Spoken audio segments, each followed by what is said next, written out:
Hi, I'm John Hageman from JLL. Welcome to KNN. Today I'm here with Bob Knakal, and today we're going to talk about social media. So Bob, social media is something that I don't think you really utilized in the past. There's been a big shift, I think, in your perspective starting at the beginning of this year. Tell us what your thoughts are. Yeah, Hags, I finally caved in, joined the 22nd century, whatever century we're in today.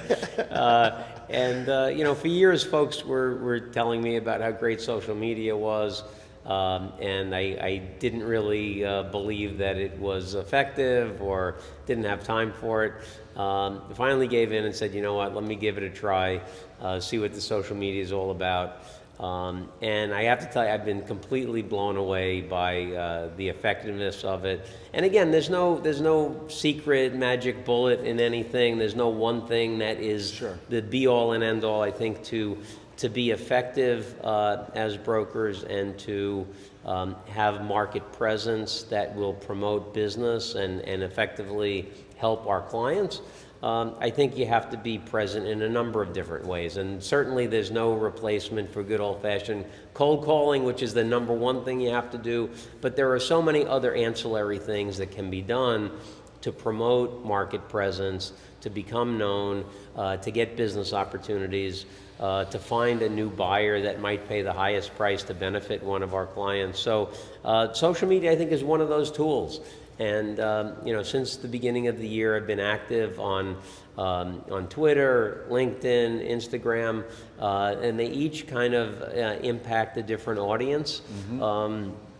But I've been very, very surprised at the reach that it has, the people that I'm connecting with, building relationships with, that I wouldn't have had but for being active on social media. So I'm a believer now. I think it's a great tool if used effectively, and I've been very pleasantly surprised with the results that it's produced. So you mentioned one of the examples that you used was building relationships with people that you might not have connected with otherwise. Can you give a few examples of that? Sure. Early on in January, I posted a picture of Paul Massey and I with Leonard Marks, who was a client of ours back in the 1980s. We sold several buildings to Mr. Marks in 1985, 1986. This is a guy who was on the Forbes 400 list in the mid-'80s, and he was in his mid-'80s back then. He was always, he always had great words of wisdom for us, great advice. And so after one of the closings, we took a picture standing next to him, posted it on social media, mentioned what a great guy he was and everything. And sure enough, I get an email from his grandson saying, hey, this is really great that you put this photo of my grandfather, and we had a nice conversation, and then a few days later I get an email from his great-grandson saying, hey, this is great, I've heard these stories anecdotally, I'd love to talk to you. I ended up having drinks with both of them. So now I have relationships with Mr. Marks's grandson and great-grandson that I wouldn't have had but for social media. And there's example after example. We posted a picture of Jack Holler, who I mentioned that back in the early days of MK, especially during the S&L crisis, we needed a loan to keep the business afloat. Jack was the one who gave us that loan, and we're so thankful that he did that. We named our Salesperson of the Year award after him. I post this, and lo and behold, I get an email from his daughter, who is running a healthcare system, and now I interact with her regularly, and another relationship I wouldn't have had but for social media. And the examples just go on and on. It's really just remarkable. And also, I think you had social media even help you recently on a personal situation, no? Yeah, absolutely. I figured, what the heck, so many people are looking at this stuff.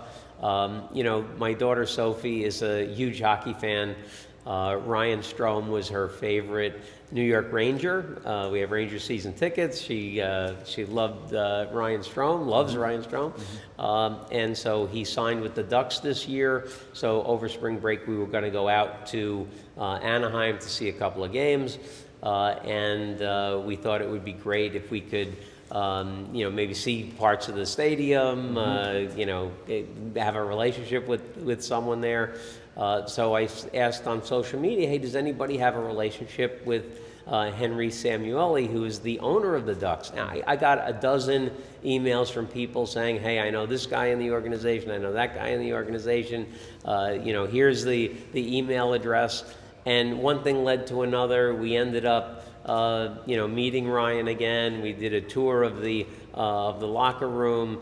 It just was a great thing. It was a great experience for the family, and something that was catalyzed by social media. So I just think it's interesting how we're all connected by only, they say, 6 degrees of separation. Sure. Yep. It's really remarkable. And so to the extent that we're active, we're meeting folks that we wouldn't have met otherwise. We can maybe get help getting information on a potential client that we don't know, things like that. It's been really remarkable. The one thing you mentioned was that you're seeing different audiences through the 3 major platforms that you're using, which I know is Twitter, Instagram, and LinkedIn.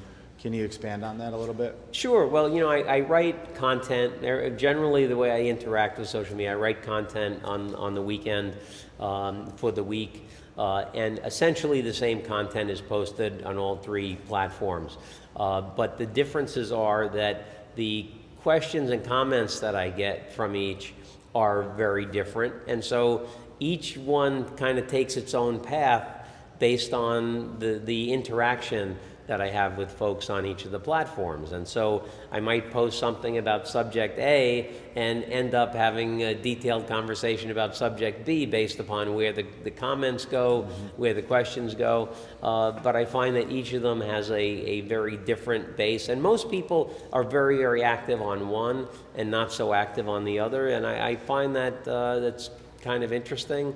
But a lot of people are on the social media, and again, it's one tool in a chest of many tools to get out, get market presence going, become known, and ultimately the whole reason for doing all of that is to be able to do a better job for our clients, find more buyers, different buyers, more market insight, more ammunition with which to do a great job for our clients. So at the end of the day, that's what it's all about. We're here to help our clients achieve their objectives, and I think that social media is another way that we can help our clients get where they want to get to.